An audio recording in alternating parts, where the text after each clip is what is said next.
yesterday, we also talked about icing envelopes. And when we had our various roundtable discussions and so on, I don't recall anything being said afterwards, anyway, about icing envelopes. And so I just wanted to ask, did any of you have any thought about that? And what are your icing envelopes, Rich? You know,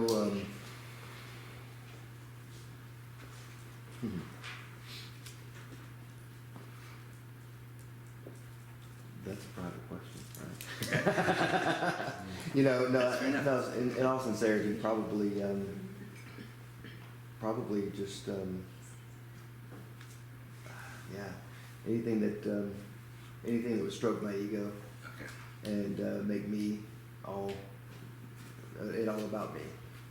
I need to be careful with that. Just the humility of the gifts that God has given me, and utilizing those for investing into others and to seeing things that through that lens versus the lens of. I grew up very not important in life, feeling like I didn't have a dad, all the good fun stuff. So validation's always been a huge issue. I want to be the guy. I always looked at everybody in my life and said, man, I wish I'd have got dealt the cards they got and all of that stuff, right? So yeah, but just anything that has to do with validation issues, I want to make sure that it's not put on me. I want to make sure that I recognize that. Him in and through and as me, not me doing it. Thank you. Kayla? All right. Well, I'll give you two. One is not having healthy boundaries. Second is having people in my life who are big drinkers, because they will then convince me to have the second drink, and then that's just the domino. Right. Thank you. One of the icing envelopes that I did not talk about yesterday, kind of waiting to see if any one of you would talk about. Every one of us, all of us, I believe, have a similar icing envelope in that if we hang around negative people, it will make us negative.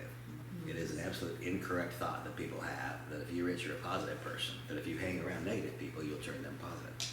Won't happen. What happens instead is negative people turn positive ones negative, but positive ones don't turn negative ones positive. Just the way it is. And so what I do, I simply make an exit. When I'm around people who are negative, even if they're negative for the moment, not always negative, I just exit. It's not the place for me. If I'm around people who are expressing negative thoughts, energy, and emotion, that is going to wind up making me less positive, isn't it? And there's exactly no part of my life that is benefited by me being less positive. There's no part of my life that is benefited if I'm discouraged or if I'm angry. None. And so for me, another icing envelope is negative people who are, and that's also why when people start complaining to me about anything, I say, no, you got it wrong. You're talking to the wrong guy. You're just talking to the wrong guy. If you'd like to talk to me about potential solutions, call me and talk about that. But if what you want to do is call me and tell me all that's wrong, call somebody else. There's nothing to be gained from this. And so I just very gracefully exit any situation where the dialogue is negative. We can take every situation and we can craft it into a positive discussion. That's my belief. Take every single situation, we can craft it into a positive discussion. Or we can allow ourselves to follow the downward pull that is part of human nature. The downward pull is towards negative. But instead of that, I've simply made a decision in my life. No. When the downward pull is there, I will exit that situation because I can turn every situation into a positive conversation if the other party is willing to do so. Icing envelopes, I will go back around to one I mentioned yesterday and just mention it again because I'm personally aware of 2 or 3 situations right now that are close to me where marriages and great relationships are coming undone because of social media flirts. I mean, it's a big thing. It's not a little thing, and it's way more widespread than I think a lot of people know. Social media flirting with old boyfriends, old girlfriends, old this, old that, old the next thing. It seems so innocuous. I'm aware of 2 divorces that are going on right now because of social media flirts.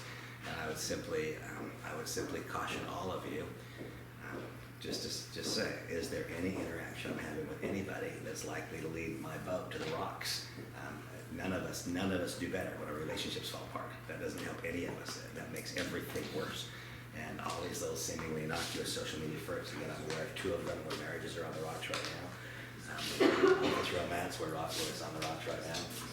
Just be consciously aware of whatever your icing envelopes are, and don't believe that because that icing envelope isn't negatively impacting you today that it will not. If you fly on the ice, it will stick. It will. might not stick immediately. You might fly on the ice for 6 months. You might have some casual little flirt going on for quite a while. It doesn't cause any problems. One day it will. And it's not just a casual flirt. It's anything. It's for me. Again, it's alcohol. For me, it is even. I mean, it sounds completely insane. I know, but I had a $3,500 a month cigar budget for a long time. I really like cigars. I love the way cigars smell. I mean, people think they stink. I think they smell great. For me, just hanging around with somebody smoking a cigar, that's an icing envelope for me. It is, because it makes me want one.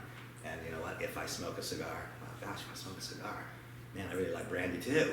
You know, and it's just a steady slope for me. It's either I keep myself completely removed from all things that lead me in a different direction. If I stick my toe even the tiniest bit in the water, you know, pretty soon I'm immersed. It's what happens. And so I've just kind of got this entire fail-safe things that would not seem even to be an icing envelope.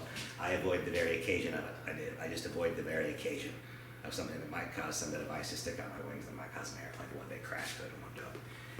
Okay.